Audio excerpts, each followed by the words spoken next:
Quiero comenzar este video hablándoles de un libro de ciencia ficción que se llama Solaris, del maravilloso escritor polaco Stanisław Lem. Bueno, este libro trata de un futuro en el cual la humanidad está explorando el universo y entra en contacto con un planeta llamado Solaris que tiene la particularidad que está rodeado de una atmósfera que al parecer interactúa con los seres humanos.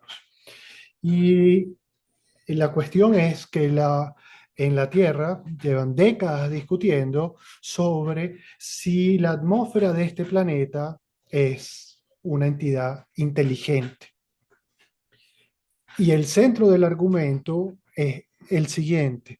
¿Qué ocurre si nosotros nos encontramos con una forma de inteligencia que es tan radicalmente diferente a nuestra propia inteligencia que no logramos reconocerla como tal? Y les digo esto porque, ¿qué tal si esto está ocurriendo precisamente con nosotros? Bueno, ustedes saben que las plantas, ya con todos los avances que ha habido en biología molecular, nosotros reconocemos a las plantas como seres este, sensoriales, es decir, que tienen sentidos. Por ejemplo, en esta imagen que ustedes ven aquí, es todo el conjunto de señales que se disparan una vez que un insecto se alimenta de una planta, ¿verdad? Entonces, este, además, nosotros sabemos que las plantas se comunican y se comunican a través de un lenguaje químico. Fíjense este ejemplo que les voy a poner.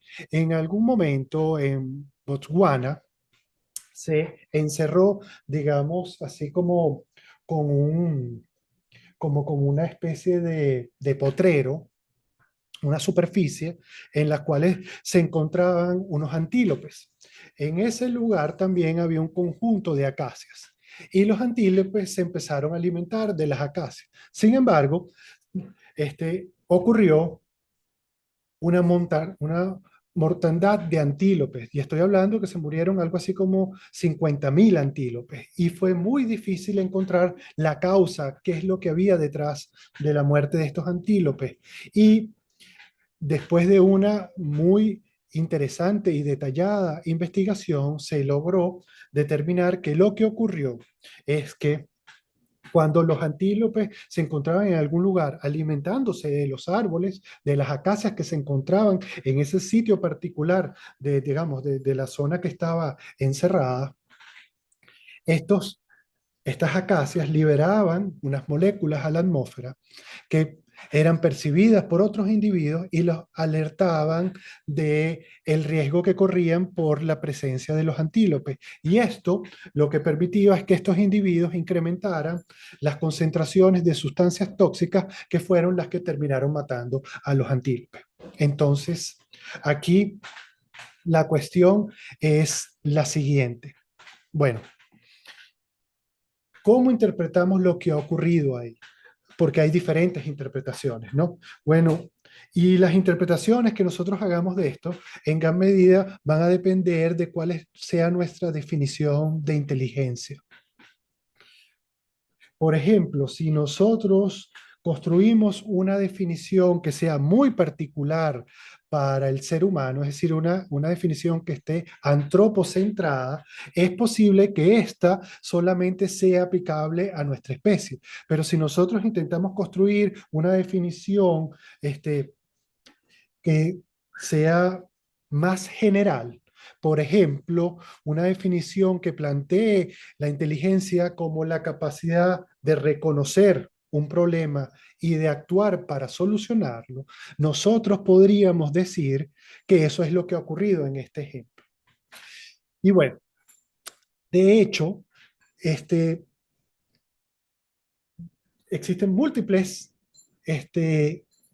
evidencias que permiten plantear algo de esta naturaleza. Por ejemplo, en el ápice de las raíces de las plantas hay una zona que se conoce como la zona de transición, que es una zona sumamente sensible para obtener información del entorno. Y se ha encontrado que en los ápices entre los ápices de las raíces se pueden se pueden liberar sustancias, de hecho, que son hormonas vegetales, que pueden viajar de un ápice a otro. Y si ustedes lo piensan por un segundo, y además, cuando viajan de un ápice a otro, son reconocidos. Y si ustedes lo piensan por un segundo, eso es tal cual lo que ocurre cuando unas neuronas hacen sinapsis y viaja un neurotransmisor de una a otra. Y eso es lo que ha permitido plantear, y esto es una hipótesis que en realidad se remonta a Darwin, ¿verdad? Que entre las raíces de las plantas existe lo que se conoce como una inteligencia de enjambre, que es un mecanismo, es un comportamiento descentralizado en donde pueden emerger comportamientos coordinados. Y es este tipo de inteligencia, o sea, es este tipo de comportamiento a lo que se hace referencia. ¿Verdad? Y hay una línea de investigación grande actualmente que aborda esto. Y es interesante abordar este tema en el contexto de los debates que se dan actualmente sobre la inteligencia artificial, porque así, alejándonos de las plantas, sobre en las cuales nosotros proyectamos muchos prejuicios, nos permite este, poder intentar abordar este problema, ¿verdad? De una forma un poco menos parcial, es decir, ser un poco más imparciales sobre esto. Bueno, fíjense, en términos de inteligencia artificial, los grandes argumentos en contra de la posibilidad de que ocurra inteligencia artificial, los dos más importantes, por lo menos desde mi punto de vista, están relacionados a dos escuelas que inclusive son antagónicas dentro de esta filosofía. Uno es la escuela que se conoce como la escuela continental, ¿verdad? Y en este caso es un argumento de Dreyfus, que es tal vez el especialista más grande que existe sobre Heidegger, y otro tiene que ver con la escuela de la filosofía analítica, ¿verdad? Anglosajona, que que es un argumento de John Searle, ¿no? El primero, el de Dreyfus, tiene que ver con la posibilidad de que existe un cómputo gratis, ¿verdad? Y un ejemplo tiene que ver con el problema de los tres cuerpos. El problema de los tres cuerpos es un problema clásico en la física, en donde al cual han abordado de las mentes más brillantes que han existido en física y en matemática, por ejemplo, Henri Poincaré, y es la imposibilidad de construir un sistema que permita determinar un conjunto de ecuaciones con las cuales nosotros podamos determinar el comportamiento de tres cuerpos celestes que se influencian mutuamente. Es decir, matemáticamente esto es imposible, sin embargo, constantemente esto ocurre. Por ejemplo, no solamente con tres, con muchos más cuerpos. Es lo que ocurre constantemente en nuestro sistema solar.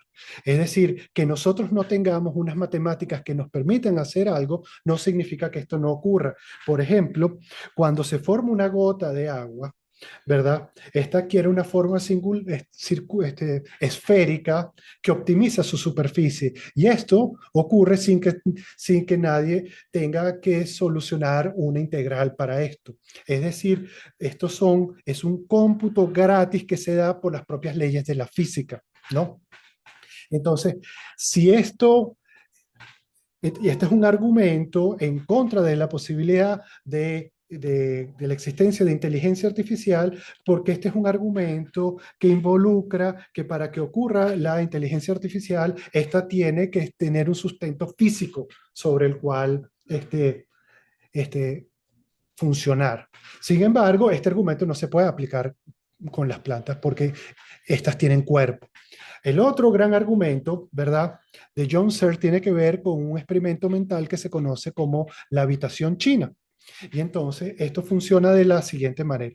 Imagínense que hay una habitación en la cual se encuentra una persona que no habla chino, pero que esta persona dispone de un manual que permite, a partir de una instrucción, que es un manual que contiene un conjunto de instrucciones que permite que si a esta persona se le entrega una pregunta escrita en chino, a pesar de que él no la sabe leer, si él sigue las instrucciones de este manual, puede escribir una respuesta que el usuario que introdujo en un primer momento la pregunta puede obtener una respuesta que tiene sentido.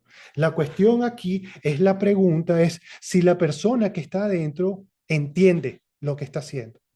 Y entonces esto ser plantea que es lo máximo que uno puede esperar que ocurra con una inteligencia artificial. Es decir, está planteando que a pesar de que se obtiene una respuesta, no entiende lo que está haciendo. Ok, pero esto en realidad es un ejemplo de lo que estábamos hablando, que es una postura que plantea una inteligencia profundamente antropocentrada. Porque si nosotros planteamos que el problema es producir una respuesta ante un estímulo, eso está ocurriendo ahí.